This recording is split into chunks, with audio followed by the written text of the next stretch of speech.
plataforma if tayo po ay boboto para maging inclusive and relevant ang ating organisasyon.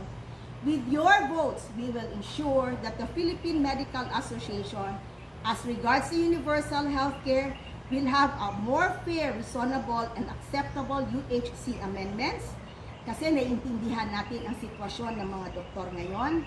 We will also push that we will have a seat as a private sector representative in that policy-making body of the UHC. We should become and be a part of the management and implementation of the Special Health Fund as to its use and disbursement. So parang yung mga concerns ng mga doctors ay madali pong ma-address at maisaayos. And further define the practice of general medicine and the role of the specialty doctors within the UHC framework. Sa Physicians Act naman, we will have to push this because this is the basic foundation of our organization. Thus, we shall be collaborating and will be continually collaborating with the specialty divisions and affiliate organizations to have one united voice reflected in the provisions of the law. The government listens, but we, as PMA, should do our share. Let us be proactive and diligent of upcoming bills. Now, there's another, the Emergency Medical Act that is upcoming. Let us be a permanent, a private sector representative in this Emergency Medical Act. Because we all know that the Philippines is the third most disaster-prone country in the world. And as such, we should always be prepared for any disasters and pandemics of this scope. Now, I am also proposing that we push or advocate for a law that will lower taxes on hospital and medical equipments and create more hospital and medical ecozones. Kasi po, ang mga savings po natin, pag naging ecozone tayo o na lower yung taxes dito, we can use it for other purposes like the OPEX and running the hospital, and of course, to improve and increase the salary of our workers and service providers.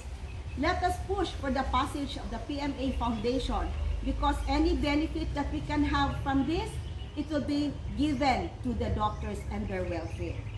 Also, we need to have a review and possibly expand medical specialties and our societies, but of course with proper evaluation and standards.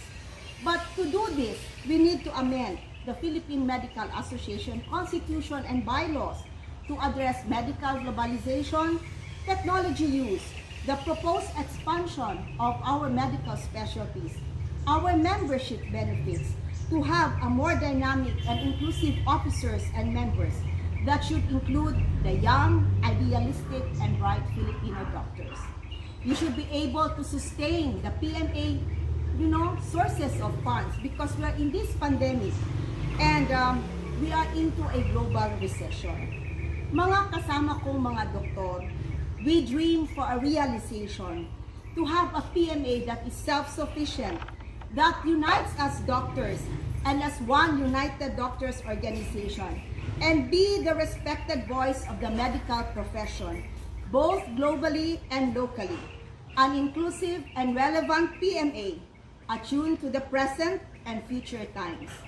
And we dream that the medical organization shall have a representation in the government, whether it be in Congress or at the Senate, for our voices not only to be heard, but also to be acted upon.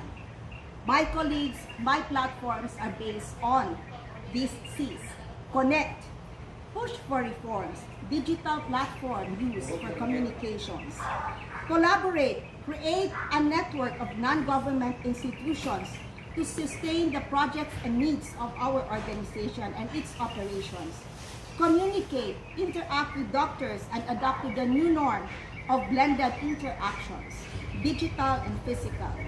Change, evolve, and amend for our Constitution, UHC, and other health policies. Care, increase our members' benefits that will be commensurate to the needs of the present times. And also compassion. Definitely no to cyberbullying, no to doctor shaming, and we should assist and give due process to our disenfranchised members and protect the doctors' rights. This is all for an inclusive and relevant Philippine Medical Association. Sa kapwa kong mga doktor, dahil sa teknolohiya, we are globally and locally connected. So I shall listen to you, hear you, and be with you. My dear colleagues, let me be your voice, let me be your shield. Let me be the change that you are yearning for. We are silent no more. Let our voices be united and be heard. Marami pong salamat. Ako po si Doc Malou Monteverde, taga-probinsya ng Davao. Ginahangyo ang inyong kasing-kasing na magtinabangay ta na madungog atong mga sentimiento o atong mga pangandoy para sa PMA sa atong kahimtang o atong kaugmaon. This COVID pandemic is the most difficult time that the world has ever experienced. Ako po ay humihingi ng inyong tulong para maging kaagabay at kasama niyo po para sa isang inclusive and relevant Philippine Medical Association. Para mapag-isa ang boses ng Philippine Medical Association, we heal as one. We care for you. Maraming salamat po. Sukran. Daghang salamat. Thank you. Doc Malou Monteverde, ang inyong kaagabay at kasama sa mga adikain ng minamahal nating Philippine Medical Association. Maayong buntag sa inyong tanan. Daghang salamat. Thank you. Thank you po.